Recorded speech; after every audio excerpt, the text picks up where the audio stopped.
Hey singers, welcome to drama series Tamil. இன்னைக்கு நம்ம Royal abstract டிராமாவோட season 2 பார்க்க போறோம். ஆல்ரெடி சீசன் 1 மூவி ஃபார்மேட்ல இருக்கு. அதோட லிங்க் டிஸ்கிரிப்ஷன்லயே மேல ஐ சிம்பிள்லயும் கொடுக்குறேன். பார்க்காதவங்க போய் பார்த்துக்கோங்க. இந்த ராயல் அப்ஸ்ட்ராக்ட் 2 அப்ஸ்ட்ராக்ட் 1 பார்த்தா தான் பார்க்க முடியுமா அப்படின்னு கேட்டால் கிடையாது. அதுல அவங்க கூடு விட்டு கூடு இனியொரு உலகத்துக்கு புகுந்த மாதிரியே இங்கேயும் கூடு விட்டு கூடு இனியொரு ராஜ்யத்துக்கு தான் புகுந்திருக்காங்க. அதனால அதோட கண்டினியூஷன் இது கிடையாது. இதை புதுசாவே நீங்க பாக்குறதா இருந்தா கண்டினியூ பண்ணி பார்க்கலாம், எல்லாமே புரியும். ஸோ இந்த கதையில் எப்படின்னா, ஒரு சாதாரண இன்ஜினியரிங் ஸ்டூடெண்ட், நம்ம காலத்தில் இருக்கக்கூடிய சாதாரண இன்ஜினியரிங் ஸ்டூடெண்ட் திடீர்னு டைம் டிராவல் பண்ணி அவங்களோட சோல் வந்து ஹிஸ்டாரிக்கல் காலத்துக்கு போயிடுது. அங்கே யாரோட உடம்புல ஹீரோ புகுந்தாங்களோ அவங்கள எல்லாருமே முட்டாள் முட்டாள் முட்டாள் அப்படின்னு தான் சொல்லிக்கிட்டே இருப்பாங்க. எதுக்கும் லாய்க்கு இல்லாதவங்க அப்படின்னு நினைச்சிட்டு இருக்கும் போதுதான் நம்ம ஹீரோ மாடர்ன் காலத்து அறிவை யூஸ் பண்ணி கொஞ்சம் கொஞ்சமா பிஸ்னஸ், அரசியல் எல்லாத்துலேயுமே கலக்குன்னு கலக்கிறாங்க. அதுவும் நினைக்க முடியாத அளவுக்கு மேலே மேலே போய் ராஜ்யத்திலே ஒரு இடத்த பிடிச்சிடுறாங்க. ஒருத்த மேலே போனாதான் நிறைய பேர் சும்மா இருக்க மாட்டாங்களே. ஸோ அவனை பிடிச்சு கீழே இழுக்கிறதுக்காக நிறைய பேர் ட்ரை பண்ணிக்கிட்டே இருப்பாங்க. அது எல்லாத்தையும் கடந்து எப்படி ஹீரோ படிப்படியா முன்னேறி அவங்க எல்லாரையுமே தன்னை முட்டாள்னு நினைச்ச எல்லாரையுமே அடிச்சு எப்படி துவம்சம் பண்றாங்க அப்படின்றத வீடியோக்குள்ள போய் பார்த்துடலாமா? ஸோ எபிசோடோட ஸ்டார்டிங்லேயே நம்ம ஹீரோ கூடு விட்டு கூடு பாஞ்சாச்சு. மாடர்ன் உலகத்துல இருந்து இந்த உலகத்துக்கு வந்தாச்சு. இவங்களோட நேம் வெய் ஒரு முட்டாள் அப்படின்னு தான் எல்லாருமே சொல்லிட்டு இருப்பாங்க. நேமே வெய் ஒரு முட்டாள் அப்படின்னு தான் கூப்பிடவே செய்வாங்க. ஸோ எல்லாருமே அரித்மெட்டிக்ல, அதாவது பேங்க் எக்ஸாம்க்கெல்லாம் ஆட்டிடியூட் கேட்பாங்களே அந்த மாதிரி கொஸ்டின்ஸை கேட்டுட்டு இருக்கும்போது ஹீரோ எல்லாத்துக்கும் டக்கு டக்கு டக்குன்னு பதில் சொல்லிட்டு இருக்காங்க. எல்லாருக்குமே ஷாக் ஆகுது. இவன் தான் ஒரு முட்டாளாச்சே, இவன் எப்படி பதில் சொல்றான்னு. ஹீரோ கோவந்துடுச்சு. எல்லாரும் இப்படி திட்டிக்கிட்டே இருங்க, உங்க எல்லாரையும் அடிச்சு துவம்சம் பண்ண போறேன் அப்படின்னு சொல்லிட்டு இருக்கும் போதே ஹீரோயினோட அசிஸ்டன்ட் சொல்றாங்க, உனக்கு எவ்வளவு தைரியம், பிரின்சஸ் ஒரு வேலைக்காரங்களை செலக்ட் பண்ணலாம் அப்படின்னு வந்திருக்கக்கூடிய இடத்துல இப்படி வந்து பிரச்சனை பண்ணிட்டு இருக்கேன்னு. ஹீரோயின் மனசுக்குள்ள நினைக்கிறாங்க, ஓ இவன் தான் இந்த ஊரோட முட்டாளான்னு. ஹீரோ மனசுக்குள்ள யோசிக்கிறாங்க, இவ ரொம்ப அழகா இருக்கா, அதனாலதான் இந்த உடம்புக்கு சொந்தக்காரவனுக்கு இவளை கல்யாணம் பண்ணிக்கணும் அப்படின்னு ஆசை இருந்திருக்கும் போல. ஆனா சொல்லலாம், எனக்கும் இவளை பார்த்த உடனே ரொம்ப பிடிச்சிருச்சு, பேசாம இவளை கல்யாணம் பண்ணிக்கலாமோ அப்படின்ற மாதிரி யோசிச்சுட்டு இருக்கும்போது ஒரு மந்திரி சொல்றாங்க, நீ வின் பண்ணணும் அப்படின்னா நான் கேட்கிற கொஸ்டினுக்கு பதில் சொல்லணும்னு. ஹீரோவும் சரி கேட்டு தொலைங்க அப்படின்னு சொல்றாங்க. அந்த கொஸ்டினை முடிக்கிறதுக்குள்ளாடியே ஹீரோ ஆன்சர் சொல்லிடுறாங்க. அதை கேட்கிற எல்லாருக்குமே ஷாக் ஆகுது. என்னடா இவன் தான் முட்டாளாச்சே, இவனுக்கு எப்படி இதுக்கான பதில் தெரியும்னு. ஹீரோவும், இப்போ நீங்க கன்வின்ஸ் ஆயிட்டீங்களா, என்னை இளவரசி கிட்ட பேச அனுமதிக்கிறீங்களான்னு கேக்குறதுக்கு இல்ல நான் இனியொரு கொஸ்டினும் கேட்பேன்னு. அதுக்கு ஹீரோவும், முடியாது, எனக்கு டைம் இல்ல, நான் இன்னைக்கு இளவரசியை பார்த்து பேசிட்டு போலாம் அப்படின்றதுக்காக தான் வந்தேன். ஆல்ரெடி நீங்க எல்லாருமே சேர்ந்து கொஸ்டின் கேட்கறேன், அது கேட்கறேன், இது கேட்கறேன்ற பேர்ல என் டைமை வேஸ்ட் பண்ணிட்டு இருக்கீங்க, இதுக்கு மேல என்னால வேஸ்ட் பண்ண முடியாது அப்படின்னு ஹீரோயின் பக்கத்துல போறாங்களா. அப்ப ஹீரோயினும், அதாவது இந்த நாட்டோட இளவரசி, ஏய் நீ ரொம்ப அரகண்டா இருக்க, இங்க இருக்கிற எல்லாரையுமே நீ பீட் பண்ணா கூட ஒன்னால ரெவென்யூ மேனேஜ்மெண்டோட மந்திரிய பீட் பண்ணவே முடியாது, அவங்க கேட்கிற கொஸ்டினுக்கு உன்னால பதில் சொல்லவே முடியாதுன்னு. ஹீரோவும், ஏய் பொண்ணே அப்படின்னு சொல்லிட்டு பக்கத்துல போறாங்க. ஆனா ஹீரோயினோட அசிஸ்டன்ட் வந்துட்டு வாழை வச்சு தடுக்கிறாங்களா. ஹீரோவும், சரி இளவரசி பக்கத்துல போக கூடாதா, நான் இங்கே நிக்கிறேன். ஏ பொண்ணே, நான் உன்கிட்ட பொய்யெல்லாம் சொல்லல, உனக்கு ஒரு வேலை என் மேல நம்பிக்கை இல்லை அப்படின்னா உனக்கு தெரிஞ்ச எல்லாரையுமே கூட்டிட்டு வா, யாரை வேணாலும் கூட்டிட்டு வா, எல்லாரும் கேட்கக்கூடிய கொஸ்டினுக்கும் நான் பதில் சொல்ல ரெடியா இருக்கேன். ஆனா நான் ஜெயிச்சிட்டேன் அப்படின்னா நீ என்ன கல்யாணம் பண்ணிப்பியா அப்படின்னு கேட்ட உடனே அஸ்டனுக்கு கோவம் வந்துருச்சு. என்னடா நீ நினைச்சிட்டு இருக்க, நீயே ஒரு முட்டாள், நீ எங்க இளவரசியை கல்யாணம் பண்ணிக்கிறதுக்காக வந்து கேக்குறியான்னு. ஹீரோவும், சரி கொஞ்சம் பொறுமையா இருங்க பொண்ணே அப்படின்னு ஹீரோயினை மறுபடியும் கூப்பிட, இந்த பொண்ணுக்கு இன்னும் கூப்பிடுற வேலையெல்லாம் வச்சுக்கிட்டேன்னு வச்சுக்கோ, உன்னை நான் சும்மா விட மாட்டேன்டான்னு. ஹீரோவும், அப்படின்னா ஒண்ணு பண்ணலாம், உனக்கு என் மேல நம்பிக்கை வரல அப்படிதானே, அதுக்கு ஒரே ஒரு வழிதான் இருக்கு, நீ நாளைக்கு உனக்கு தெரிஞ்ச எல்லாரையுமே என்கிட்ட அனுப்பிவிடு, நான் ஒரு ரெஸ்டாரண்ட் ஓபன் பண்ணியிருக்கேன், அங்க எல்லாருமே வரட்டும், அங்க என்கிட்ட கொஸ்டின் கேட்கட்டும், ஒருவேளை நான் தோத்து போயிட்டேன்னு வச்சுக்கோயே, நீ என்ன சொன்னாலும் நான் கேட்கிறேன், ஒருவேளை நான் ஜெயிச்சிட்டேன் அப்படின்னா நீ என்ன கல்யாணம் பண்ணிக்கணும்னு. ஹீரோயினும் ஏய் அப்படின்னு ஆரம்பிக்கிறாங்க. ஹீரோவும், இந்த எல்லாம் வேண்டாம், நீ தோத்துட்ட அப்படின்னா எல்லாம் கல்யாணம் பண்ணிக்கணும், அவ்வளவுதான், நான் கிளம்புறேன், பாய் எனக்கு நிறைய வேலை இருக்கு அப்படின்னு அங்க இருந்து கிளம்பி போயிடுறாங்க. எல்லாருமே இவன் தான் ஒரு முட்டாளாச்சு, இவன் என்ன இப்படி பேசிட்டு போறான் அப்படின்னு ஷாக்கா பார்த்துட்டு இருக்கும்போது நம்ம ஹீரோ ஜாலியா மனசுக்குள்ள யோசிச்சுட்டு போறாங்க, நாளைக்கு மட்டும் இவங்க எல்லாரும் வரட்டும், இவங்க எல்லாரும் என்ன பண்றேன்னு. அது மட்டும் இல்லாம இந்த பொண்ணை பார்த்த உடனே எனக்கு லவ் வந்துருச்சு, இந்த உடம்புக்கு சொந்தக்காரன் லவ் பண்றதுல தப்பே கிடையாது, இவங்க ரெண்டு பேருக்கும் எப்படியாச்சும் கல்யாணத்தை பண்ணி வச்சிடணும் அப்படின்னு மனசுக்குள்ள யோசிச்சுட்டு அங்க இருந்து போறாங்க. அந்த நேரத்துல அவங்களோட அசிஸ்டன்ட் ஓடி வந்து, ஹீரோ ஒரு பெரிய பிரச்சனை ஆயிடுச்சு வீட்டுல, உடனே மேடம் உங்களை பார்க்கணும்னு சொன்னாங்கன்னு ஹீரோவும் இப்ப என்ன பிரச்சனை வாங்க போலாம், அவங்க எப்ப பார்த்தாலும் ஓவர் ரியாக்ட் தான் பண்ணிட்டு இருப்பாங்க அப்படின்னு அவங்களோட ஆன்டியை பாக்குறதுக்காக போறாங்க. அப்போ ஒரு பாலடைஞ்ச வீட்டுக்குள்ள அசிஸ்டன்ட் கூட்டு போறாங்களா. ஹீரோவுக்கு டவுட், நம்ம தான் வெய் ஃபேமிலியில இருக்கோமே, நம்மள எதுக்காக எங்க கூட்டிட்டு வந்திருக்காங்கன்னு, என்ன எதுக்காக எங்க கூட்டிட்டு வந்திருக்கீங்கன்னு கேட்க அசிஸ்டன்ட் பதில் சொல்ல வராங்க. ஆனா அதுக்குள்ளாடி ஹீரோவோட கசின் இருக்காங்கல்ல, அவங்க நீ ஒன்னும் வெய் ஃபேமிலி கூட வாழறதுக்கு தகுதியான ஆளே கிடையாது, நீ முட்டாள் முட்டாள் அப்படின்னு எல்லாருக்குமே தெரிஞ்சிருச்சு. அது மட்டும் இல்லாம உனக்காக காசு செலவு பண்ணி சாப்பாடு போடுறதுக்கெல்லாம் எங்க கிட்ட டைம் கிடையாது, அதனால இந்த வீட்டுக்கு நாங்க உன்னை அனுப்பி வச்சிட்டோம், இந்த வீடு மட்டும்தான் உனக்கு சொந்தம், மத்தபடி எதுவுமே உனக்கு சொந்தமே கிடையாது, உன்னை நாங்க எங்களோட வெய் ஃபேமிலில இருந்தே விலக்கி வச்சிட்டோம், இனி நீ வெய் ஃபேமிலிக்கே கிடையாது அப்படின்றாங்க. ஹீரோக்கு ரொம்ப கோந்துருச்சு, அடிக்கிறதுக்கு வாடா வா வா அப்படின்னு சொல்லிட்டு கூப்பிட்டு இருக்காங்களா. அடிக்கவே செஞ்சுட்டாங்க. அவன் உடனே என்னடா இவன் இவ்வளவு நாள் முட்டாளா இருந்தா இன்னைக்கு அடிக்கிறான் அப்படின்னு அங்க இருந்து பயந்து ஓடி போயிடுறான். ஹீரோக்கு அப்பதான் ஆன்டி ஞாபகம் வருது, ஆன்டிங்கன்னு கேக்குறதுக்கு உள்ள இருக்காங்கன்னு. சோ ஹீரோ உள்ள கதவு திறந்து ஓபன் பண்ணி போனா அங்க லின் ஆன்டி இருக்காங்க. ஆன்டி ஹீரோவை பார்த்தோன்னே ஓடி வந்து ஹக் பண்ணிட்டு நீ நல்லா தானே இருக்க, நான் பயந்து போயிட்டேன் அப்படின்றாங்க. இவங்கள நான் லின் அப்படின்னே சொல்றேன். ஹீரோவும் உங்களை எல்லாரும் புல்லி பண்ணாங்களா, இருங்க அவங்கள நான் என்ன பண்றேன்னு பார்க்கலாம் அப்படின்னு சொல்லிட்டு அடிக்க போறாங்களா. லின்னும் இரு ஒரு நிமிஷம், நான் உனக்கு காலையில காசு கொடுத்தேன் தெரியுமா, 600 யான், அதை திருப்பி கொடுத்துறேன், அதை கொடுத்து நம்ம வெய் ஃபேமிலி கூட மறுபடியும் ஜாயின் பண்ணிக்கலாம், திருப்பி கொடு, நம்ம எல்லாரும் அங்கே போயிடலாம் அப்படின்னு சொல்ல ஹீரோவும் இல்ல ஆன்டி நான் ஆல்ரெடி அது எல்லாத்தையும் செலவு பண்ணி ஒரு ரெஸ்டாரண்ட் வாங்கிட்டேன்னு. இதை கேட்ட உடனே லின்னும் ரெஸ்டாரண்டா, நீ என்னடா நினைச்சிட்டு இருக்க, அந்த காசு எல்லாத்தையும் வேஸ்ட் பண்ணிட்டியா மர மண்டு அப்படின்னு திட்ட ஆரம்பிக்கிறாங்க. இப்ப சொன்ன மாதிரி ஹீரோ அடுத்த நாள் ரெஸ்டாரண்ட் ஓபன் பண்ணியாச்சு, காப்பர் பாட் எல்லாமே வாங்கி வச்சிருக்காங்க. அங்க இருக்கக்கூடிய வேலைக்காரங்க அசிஸ்டன்ட் யாருக்குமே புரியல நீங்க என்ன பண்ணிட்டு இருக்கீங்கன்னு கேக்குறதுக்கு ஹீரோவும் இது பேர் தான் ஹாட் பாட், இதுல இருக்கக்கூடிய இன்கிரீடியன்ஸ் எல்லாத்தையும் 1000 பேருக்கு சாப்பாடு கொடுக்குற மாதிரி வாங்கிட்டு வாங்க, அதுக்கு எவ்வளவு காசு தேவைப்படும் கேக்குறதுக்கு 5 சில்வர்னு. ஹீரோவும் 5 சில்வர் தானான்னு கேட்ட உடனே வேலைக்காரங்களும் 5 சில்வர் தானாவா, எனக்கு 10 மாசம் சம்பளத்தை சேர்த்தா கூட 5 சில்வர் வரவே வராது, நீங்க என்ன நினைச்சிட்டு இருக்கீங்க, அது எவ்வளவு பெரிய காசு தெரியுமான்னு. ஹீரோ ஓ அப்படியா, இங்க இதெல்லாம் பெரிய காசா, சரி பரவாயில்ல இருக்கட்டும், நான் செய்யக்கூடிய இந்த டிஷ் ஒரு தடவை ஃபேமஸ் ஆயிடுச்சு அப்படின்னா உங்க எல்லாருக்கும் நான் 10 மடங்கு சேலரியை கூட்டி தரேன், அது மட்டும் இல்லாம என்னோட ஆன்டிக்கு கொடுக்க வேண்டிய காசு இருக்கே அதெல்லாம் நான் 1000 மடங்கா திருப்பி கொடுத்துருவேன், நீங்க எதுக்கும் கவலைப்படாதீங்க, நான் சொன்னதை மட்டும் ரெடி பண்ணுங்கன்னு. அசிஸ்டனும் நீங்க சொன்னது எல்லாத்தையும் ரெடி பண்ணலாம், ஆனா அதுக்கு முன்னாடி நமக்கு கஸ்டமர்ஸ்னு ஒரு ஆள் வரணும், அவங்க வந்தாதானே காசு கிடைக்கும், கஸ்டமர்ஸே இல்லாம நமக்கு எப்படி காசு கிடைக்கும்னு கேட்கும்போது ஏய் வெய் முட்டாளே அப்படின்னு வெளியில இருந்து ஒரு சத்தம் கேக்குது. ஹீரோவும் அதான் வந்துட்டாங்கல்ல கஸ்டமர்ஸ், கடையை ஓபன் பண்ணுங்க அப்படின்னு கடையை ஓபன் பண்ணியாச்சு. உள்ள யார் வரக்கூடியதுன்னா எல்லா மந்திரிமார்களுமே. உள்ள அசிஸ்டன்ட பார்த்தோன்னே நீ தான் வெய் முட்டாளா அப்படின்னு கேட்கறதுக்கு ஹீரோவும் ஏன் அவனை பார்த்தா முட்டாள் மாதிரியா தெரியுது, நான் தான் நீங்க கேட்கிற ஆளு, சரி ஆனா நான் முட்டாள் கிடையாது, நீங்க எதுக்காக இங்க வந்திருக்கீங்கன்னு கேட்கறதுக்கு நான் தான் மினிஸ்ட்ரி ஆஃப் ரெவென்யூல இருக்கக்கூடிய ஹெட், என்னோட எல்லா ஸ்டூடெண்ட்ஸையுமே நான் கூட்டிட்டு வந்திருக்கேன், நாங்க எல்லாருமே ஒன்று சேலஞ்ச் பண்ண போறோம்னு. ஹீரோவும் சரி சேலஞ்ச் எல்லாம் பண்ணுங்க, அதுக்கு முன்னாடி எனக்கு பசிக்குது நான் சாப்பிட்டோம் அப்படின்னு ஒரு டேபிள்ல ஹாட் பாட் வச்சிருக்காங்க, அதை போய் சாப்பிடுறாங்க. அதோட ஸ்மெல்லே அங்க இருக்கு, எல்லாருக்குமே பிடிச்சிருக்கு. இது என்ன புது வகையான டிஷ்ஷா இருக்கு, இது வரைக்கும் இந்த மாதிரி ஒரு டிஷ்ஷை நாங்க பார்த்ததே கிடையாதே, இது என்ன புதுசா இருக்கு, அரோமா இருக்கு, இது ஸ்மெல் பண்ணாலே நம்மளோட நாக்கில் எச்சில் ஊறுதே அப்படின்னு ஒவ்வொருத்தரா பேசிட்டு இருக்கும்போது ஹீரோவும் நீங்க எல்லாரும் சேலஞ்ச் பண்றதுக்காக தானே வந்திருக்கீங்க என்கிட்ட, நீங்க எல்லாருமே கொஸ்டின் கேட்கணும் அப்படின்னா ஒரு கொஸ்டினுக்கு 1 சில்வர் காயின் தரணும், அப்படின்னா மட்டும்தான் நான் அந்த கொஸ்டினை அக்செப்ட் பண்ணுவேன்னு. இதை கேட்டோடனே வேற மந்திரிமார்களுக்கு கோவம் வரும் இல்ல, அவங்க சொல்றாங்க அப்படி நாங்க காசு கொடுத்து தான் உங்ககிட்ட கொஸ்டின் கேட்கணும் அப்படின்னா நீ 15 நிமிஷத்துக்குள்ளாடி பதில் சொல்லணும், ஒருவேளை 15 நிமிஷத்துக்குள்ளாடி பதில் சொல்லணும்னா என்ன ஆகும்னு கேட்க ஹீரோவும் நான் அதை 10 மடங்கா திருப்பி கொடுத்துருவேன்னு. அசிஸ்டன்ட் வேலைக்காரங்களுக்கெல்லாம் ஷாக்கு, என்னடா இவன் இந்த முட்டாள்தனமான வேலையை பண்ணிட்டு இருக்கானே, ஒரு சில்வர் காயினுக்கு 10 மடங்கா திருப்பி கொடுக்கணும்னா 10 சில்வர் காயின் எங்க இருக்கு நம்ம கிட்ட அவ்வளவு காசு அப்படின்ற மாதிரி பார்த்துட்டு இருக்காங்க. ஆனா ஹீரோ அசால்ட்டா சேலஞ்ச் பண்ணிட்டு இருக்காங்க. எல்லாருமே இவன் தான் பதில் சொல்ல மாட்டானே அப்படின்னு ஒரு மந்திரி நான் ஃபர்ஸ்ட் கொஸ்டின் கேட்கிறேன் அப்படின்னு காசை வச்சுட்டு கொஸ்டின் கேட்கறாங்க. ஹீரோ அடுத்த செகண்டே பதில் சொல்லிடுறாங்க. எல்லாருமே என்ன உடனே பதில் சொல்லிட்டான் அப்படின்னு சொல்லிட்டு இரு நான் கேட்கிறேன் அப்படின்னு மாறி மாறி கொஸ்டின் கேட்க ஹீரோ ஏதோ சின்ன பிள்ளைக்கு கொஸ்டின் கேட்ட மாதிரி டக்குனு கொஸ்டினை பார்த்துட்டு ஆன்சரை சொல்லிட்டு தூக்கி அடுத்தாள் அப்படின்னு கூடையா காசு சம்பாதிக்க ஆரம்பிக்கிறாங்க.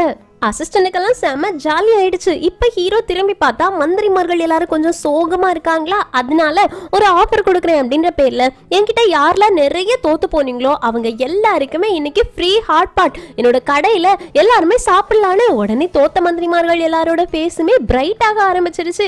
ஏன்னா இவ்வளவு நேரம் அவங்க இதுக்காக தான் வெயிட் பண்ணிட்டு இருந்தாங்க. ஒருத்தர் சொல்றான், நான் இவ்வளவு நேரமும் இந்த ஸ்மெல்லு எப்படிடா இருக்கும் இதை சாப்பிடுறதுக்கு நாக்கெல்லாம் டேஸ்டா ஊறுதே அப்படின்னு யோசிச்சுட்டு இருந்தேன். இப்ப ஃப்ரீயா அந்த சாப்பாடு தரோம் அப்படின்னா தோத்ததுக்கு ஒருத்ததான் அப்படின்னு சாப்பிட்டு பார்த்துட்டு செம்ம டேஸ்டா இருக்குன்னு சொல்றாங்க. ஸோ ஒவ்வொருத்தரா போயிட்டு சாப்பிட ஆரம்பிக்கிறாங்க. இப்போ மினிஸ்டர் ஆஃப் ஹெட் இருக்காங்கல்ல, அவங்க நான் ஃபர்ஸ்ட் சாப்பிடட்டா அதுக்கப்புறமா வந்து கொஸ்டின் கேட்கட்டா அப்படின்னு கேட்க ஹீரோ முடியாது ஃபர்ஸ்ட் நீங்க கொஸ்டின் கேளுங்க, தோத்தா மட்டும் தான் போய் சாப்பிட முடியும்னு. ஸோ மந்திரிக்கு என்ன பண்றதுனே தெரியல. இந்த பக்கம் நம்ம ஹீரோவை பத்தின எல்லா இன்ஃபர்மேஷனையுமே கலெக்ட் பண்றாங்க. இவன் ஒரு முட்டாளனா இருந்திருக்கான். இவனை வெய் ஃபேமிலில இருந்து துரத்தியே விட்டுட்டாங்களா, இவனோட அம்மா அப்பா சின்ன வயசுல இறந்து போயிட்டாங்க, தன்னோட சித்தி தான் எடுத்து வளர்த்துட்டு இருக்காங்க. சித்திக்கு இவனா உயிராமே. சரி இவன் என்னத்தை தான் பண்ணி வச்சிருக்கான் அப்படின்றத ரெஸ்டாரண்ட்ல போய் பார்க்கலான்னு இவங்க கிளம்பி போறாங்க. அதே நேரத்துல ஆன்டி வந்துட்டு ஹீரோ ஒரு ரெஸ்டாரண்ட் வாங்கியிருக்கான் அப்படின்னு தெரிஞ்சதுனால இந்த ஏரியால தான் ஏதோ ஒரு ரெஸ்டாரண்ட் அவன் வாங்கியிருக்கான். கண்டிப்பா வெய் ஒரு நல்ல ரெஸ்டாரண்ட்டை ரன் பண்ணவே முடியாது, அவனுக்கு ஒண்ணுமே தெரியாது. அதனால எங்க காக்கா கூட இல்லையோ அந்த ரெஸ்டாரண்ட் தான் அவனோட தான் இருக்கும், சீக்கிரமா போய் கண்டுபிடி அப்படின்னு லின்னும் அவங்களோட அசிஸ்டனும் வேற பக்கம் தேட ஆரம்பிக்கிறாங்க. இந்த பக்கம் ஹீரோயின் வந்து பாக்குறாங்க, அந்த கடையில கூட்டம் அழுது. உள்ள போகும்போது அசிஸ்டன்ட் லைன்ல வாங்கமான்னு சொல்ல, நாங்க இங்க ஒரு ஆளை பாக்குறதுக்காக தான் வந்திருக்கோம் அப்படின்னு உள்ள போய் பார்த்தா எல்லா மந்திரிமார்களும் உட்காந்து சாப்பிட்டுட்டு இருக்காங்க. தலைவரே உட்காந்து சாப்பிட்டுட்டு இருக்காரு. அவர்கிட்ட போயிட்டு ஹலோ அப்படின்னு கூப்பிட அவரும் இளவரசி அப்படின்னு ஷாக்காக, ஹீரோயினும் கொஞ்சம் பொறுமையா, நான் இளவரசின்னு யாருக்கு தெரிய வேண்டாம், நீங்க எல்லாரும் ஹீரோவை சேலஞ்ச் பண்றதுக்காக தானே வந்தீங்க, அப்புறையே உட்காந்து சாப்பிட்டுட்டு இருக்கீங்கன்னு. என்னத்தமா சொல்றது, அவன் ஒரு கொஸ்டினுக்கு ஒரு சில்வர் காயின் அப்படின்னு கொஸ்டின் கேட்க சொன்னான். நாங்களும் கேட்டோம். நான் 3 நாள் அளவுக்கு சம்பாதிக்கிற காசு எல்லாத்தையும் செலவு பண்ணி தொலைச்சிட்டேன் தெரியுமா, எல்லாத்துலயுமே தோத்துட்டேன். ஆக்சுவலி தோத்தா கூட பரவாயில்ல, அவன் எங்களுக்கு ஹாட் பாட் ஃப்ரீயா கொடுத்துருக்கான். 3 நாளைக்கு விஐபி கஸ்டமரா என்ன செலக்ட் பண்ணியிருக்கான். என்னோட சேவிங்ஸ் எல்லாமே போயிருச்சு, அது உனக்கு தெரியுமான்னு.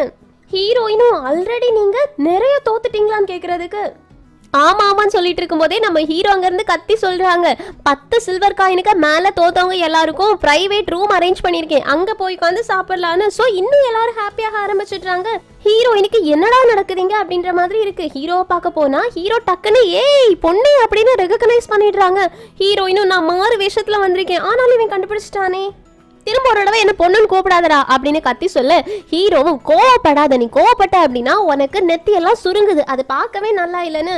ஹீரோயின் மனசுக்குள்ள எதுக்காக இந்த முட்டாள் கிட்ட நான் ஆர்கியூ பண்ணிட்டு இருக்கேன் அப்படின்றதே தெரியலன்னு யோசிச்சுட்டு டேபிள பார்த்தா அங்க நிறைய காயின்ஸ் இருக்கும். இது எல்லாத்தையும் நீ தான் ஜெயிச்சியா அப்படின்னு கேட்க, ஹீரோவும் ஆமா அவங்க ஒருத்தருக்கும் அறிவே கிடையாது, யாருமே ஒழுங்கான கொஸ்டினே கேட்கல, நீ கொஸ்டின் கேட்கறியா, நீ தோத்து போன அப்படின்னா என்ன கல்யாணம் பண்ணிக்கணும் அப்படின்னு கல்யாணத்திலே குறியா இருக்காங்க. ஹீரோயினும் இன்னும் ஒரு தடவை இந்த மாதிரி கேளுவோம், வாயை ஒட்டி வச்சிருவேன் பாத்துக்கோன்னு. ஹீரோவும் சரி வா நீ சாப்பிட்டியா அப்படின்னு கேட்க ஹீரோயின் இல்லைன்றாங்க. அப்படின்னா உனக்காக ஒரு பிரைவேட் ரூம் வச்சிருக்கேன் அப்படின்னு பிரைவேட் ரூமுக்கு கூட்டிட்டு போயிட்டு ஹாட் பாட்டை சாப்பிட கொடுக்குறாங்க. ஹீரோயினுக்கு இந்த டேஸ்ட் ரொம்ப பிடிச்சிருக்கும், கபக்குன்னு சாப்பிடுறாங்களா. ஹீரோவும் பொறுமையா சாப்பிடு, நீ ஒரு இளவரசி, மெதுவாவே சாப்பிடு, அது மட்டும் இல்லாம இந்த பிரைவேட் ரூம் உனக்காக பர்சனலா நான் புக் பண்ணி வச்சிருக்கேன், நீ எப்பனாலும் இங்க வந்து சாப்பிடலான்னு. ஹீரோயினும் வெய் முட்டாளே, உன்னோட பிளான் எனக்கு தெரியாது அப்படின்னு நினைச்சிட்டியா, என்கிட்ட வந்து ப்ராப்ளம் பண்ற மாதிரி ப்ராப்ளம் பண்ணி உன்கிட்ட எல்லாரையும் வந்து கொஸ்டின் கேட்க வச்சு இப்போ உன்னோட ரெஸ்டாரண்ட்டை நல்லா நீ ப்ரொமோட் பண்ணியிருக்க, என்ன வச்சு நீ மார்க்கெட்டிங் பண்ணியிருக்க கரெக்டா அப்படின்னு கேட்க ஹீரோ சிரிச்சுட்டே பரவாயில்லையே உனக்கும் மூளை நல்லா தான் இருக்குன்னு. ஹீரோயினும் என்ன வச்சுதானே உன்னோட ரெஸ்டாரண்ட்டை நீ ஃபேமஸ் ஆக்கியிருக்க, அதனால நான் உனக்கு 1000 சில்வர் கொடுக்குறேன், எனக்கு நீ இந்த ரெஸ்டாரண்டோட பாதி ஷேரை கொடுத்துருன்னு. ஹீரோவும் எதுக்கு உனக்கு இந்த ரெஸ்டாரண்டோட ஷேர் வேணும், நீ என்ன காசு கஷ்டப்படுறியா என்னன்னு கேட்ட உடனே ஹீரோயின் கண்ணை தள்ளுறாங்களா. ஹீரோவும் ஓ உன்ன அம்மா அப்பா வெறுக்கிறாங்களா, உனக்கு காசு தேவை நிறைய இருக்கான்னு.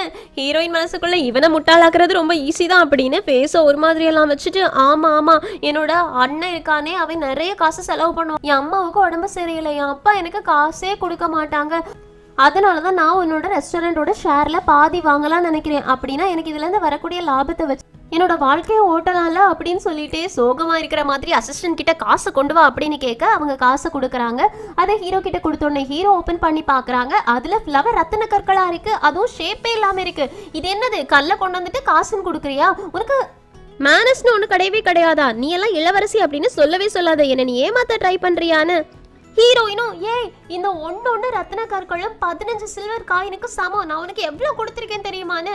ஹீரோவும் எது இந்த ரத்தின கல்லா, இதுல எவ்வளவு டஸ்ட் இருக்குன்னு தெரியுமா, சும்மா பால்கனோ பக்கத்துல, அதாவது எரிமலை பக்கத்துல போன அப்படின்னா அங்க செதறி கிடக்கும் இதெல்லாம், உனக்கு வேணும்னா சொல்லு, நான் 2 கூட நிறைச்சு அடுத்த வாரமே உனக்கு ரெடி பண்ணி கொடுக்குறேன், அதை விட்டுட்டு இந்த மாதிரி பொய்யெல்லாம் என்கிட்ட சொல்லிட்டு வராதுன்னு ஹீரோயின் முறைச்சு பாக்குறாங்க. அப்பதான் ஹீரோ நீ சொல்றது உண்மையா, இந்த ரத்தின கல்லுக்கு 15 சில்வர் காயின் தருவாங்களா அப்படின்னு கேட்டுக்கிட்டே மனசுக்குள்ள யோசிக்கிறாங்க. ஐயையோ இதை விட நல்ல அழகான ரத்தின கல்லை என்னால உருவாக்க முடியுமே, இந்த பிசினஸை மட்டும் நான் இங்க செஞ்சேன் அப்படின்னா இந்த ஊர்ல நான் தான் கோடீஸ்வரனா இருப்பேன்.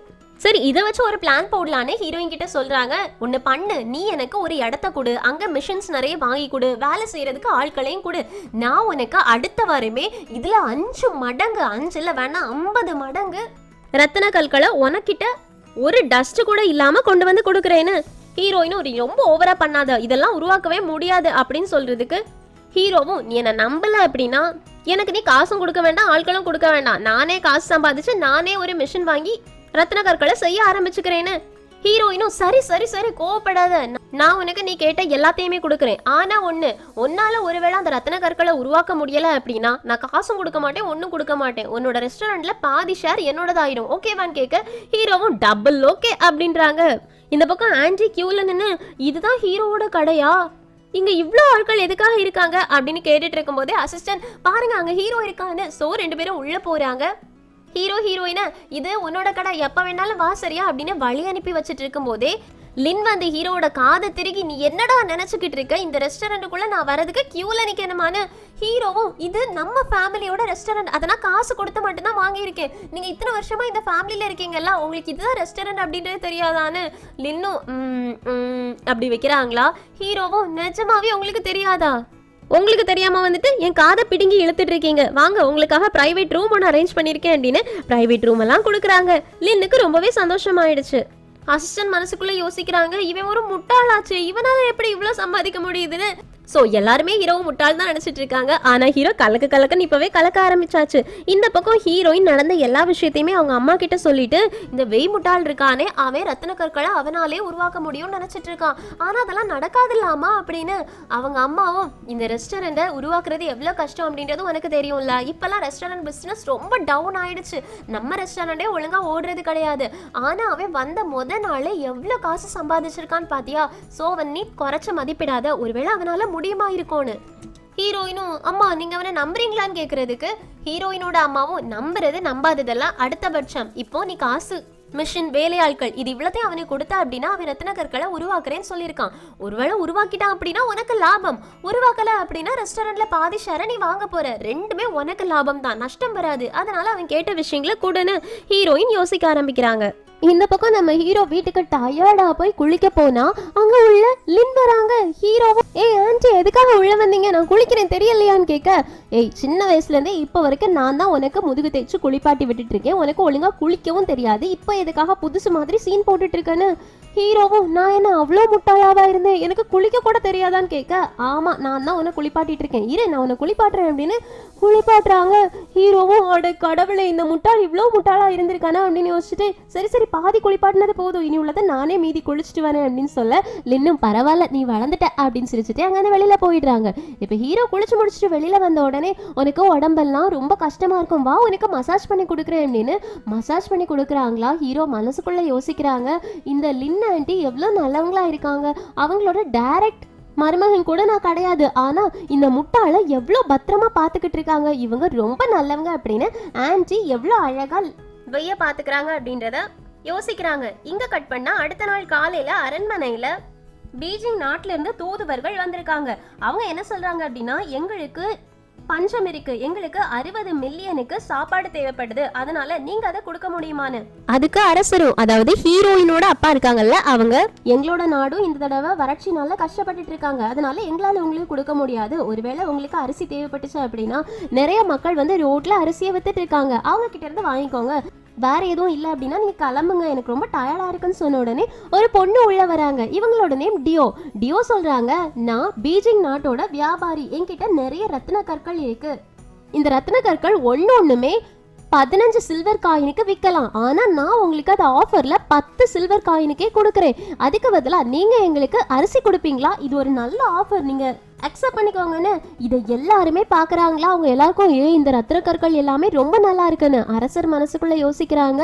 15 சில்வருக்குள்ளதான் 10 சில்வருக்கு கொடுக்குறாங்க அப்படின்னா இது ரொம்ப லாபமாச்சே, ரசமே இதை வாங்கிடலாமோன்னு ஹீரோயினும் அதை கவனிக்கிறாங்களா? அப்பதான் ஹீரோ சொன்ன விஷயங்கள் எல்லாத்தையுமே யோசிச்சு பாக்குறாங்க. ஹீரோவால இதை உருவாக்க முடியும் அப்படின்னா ஒருவேளை அவன் உண்மையை சொன்னானா இப்ப நம்ம இதை வாங்குறது என்ன ஆயிடும், நஷ்டம் ஆயிடும். அதனால உள்ள புகுந்து இது ஒண்ணு 10 சில்வர் காயினுக்கு ஒர்த்துள்ளது கிடையாதுன்னு அப்போ வந்தவங்க எல்லாருமே ஹீரோயினை பார்த்து இந்த நாட்டோட இளவரசி ரொம்ப அழகா இருப்பாங்கன்னு சொல்லுவாங்க. உண்மைதான், நீங்க ரொம்ப அழகா இருக்கீங்க. ஆனா ஒரு விஷயத்த நீங்க தப்பா சொல்லிட்டு இருக்கீங்க. இங்க இருக்கக்கூடிய ரத்தின கற்கள் எல்லாமே ரொம்ப ரேரானது, அதனால இது காஸ்ட்லி தானு. ஹீரோயினும் அப்படிலாம் ஒன்றும் கிடையாது, இதுல டஸ்ட் இருக்கு. ஒருவேளை உங்களுக்கு வேணும் அப்படின்னா என்னால ஒரு வாரத்துக்குள்ளாடி 2 மூட்டை நிறைச்சு இந்த மாதிரி ரத்தின கற்களை உருவாக்க முடியும். நீங்க சும்மா எரிமலை குழம்புல இருந்து கிடைக்கக்கூடியதை பறக்கி கொண்டு வந்து ரத்தின கற்கள் அப்படி இப்படின்னு விற்க கூடாது, எங்களை ஏமாத்த கூடாதுன்னு. அப்போ பீச்சிங்கோட தூதுவனுக்கு கோவம் வந்துருச்சு. நீங்க எங்களை எவ்வளோ இன்சல்ட் பண்ணிட்டு இருக்கீங்க, உங்களோட இன்சல்ட் எல்லாத்தையும் எங்களால கேட்க முடியாது, நாங்களும் 2 வாரத்துக்கு வெயிட் பண்றோம் உங்களோட ரத்தின கற்கள் எப்படி இருக்குன்னு பாக்குறதுக்காகன்னு சேலஞ்ச் பண்றாங்க. ஸோ நம்ம ஹீரோயினும் சேலஞ்ச் பண்ணிட்டு நிக்கிறாங்க. இங்க சிங்கட்டாவது இந்த எபிசோட் முடியுது. ஹீரோயின் ஹீரோவை நம்பி சேலஞ்ச் பண்ணியிருக்காங்க. ஸோ ஹீரோ சொன்ன வார்த்தையை காப்பாற்றுவாங்களா? ஹீரோ ரத்தின கற்களை உருவாக்குவாங்களா? ஹீரோயினோட மனசுல இடம் பிடிப்பாங்களா? அடுத்து என்ன பண்ணுவாங்க அப்படின்ற எல்லாத்தையுமே அடுத்தடுத்த எபிசோட் பார்த்து தெரிஞ்சுக்கலாம். ஸோ ரொம்ப இன்ட்ரெஸ்டிங்கான இந்த சீரீஸை மறக்காம அடுத்தடுத்த எபிசோட பார்த்து என்ஜாய் பண்ணுங்க. Thank you friends, take care, bye bye.